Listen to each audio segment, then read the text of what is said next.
Bonjour à tous nos amis chanceux d'avoir un T4. Alors aujourd'hui, je vais expliquer un petit truc simple. C'est le démontage du filtre à air. On a deux sortes de filtres à air. On a le filtre à air en forme de cylindre et on en a un autre qui est carré. Sur ce T4 là, il est de 1994. C'est un filtre à air cylindrique. Donc là, très simple, je suis face au camion. Côté droit, la batterie.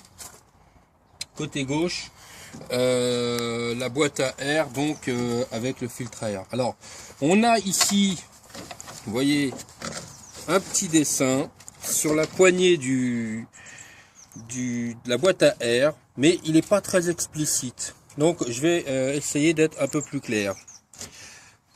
Déjà, pour commencer, vous enlevez l'accroche qui est là. Il n'y en a qu'une, elle est en haut. Hop, décrocheté. Voilà.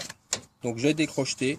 Ensuite, cette fameuse poignée, vous la poussez vers le bas, mais en la poussant vers le bas, il faut retenir cette partie-là en la curvant comme ça. Regardez, je pousse et je fais ça. Voyez.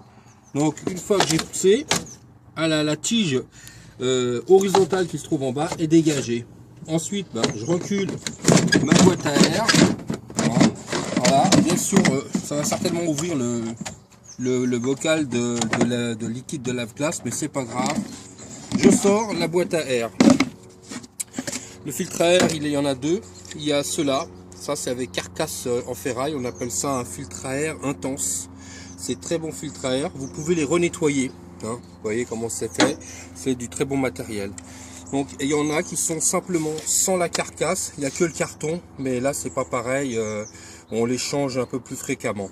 Donc pour le remontage, pareil, on prend la carcasse, on la met à l'intérieur de la boîte à air. On rentre d'abord la queue de la boîte à air au fond du camion, vers l'avant, et hop, on tourne. Ici on a une planche qui est là, elle va rentrer dans la fente qui est là. Donc je me mets là, voilà. Ensuite j'attrape la poignée qui est là.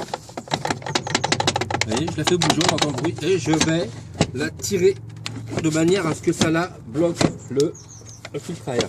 Alors c'est un peu, voilà, un peu difficile, mais voilà.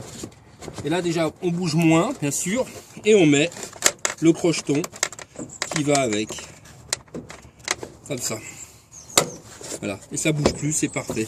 On n'oublie pas de reboucher le bocal de lave-glace parce que c'est normal, on intervient dans cet endroit-là, donc on le fait bouger. Voilà, donc j'espère que ça va être utile à nos amis qui sont propriétaires d'un T4. Merci.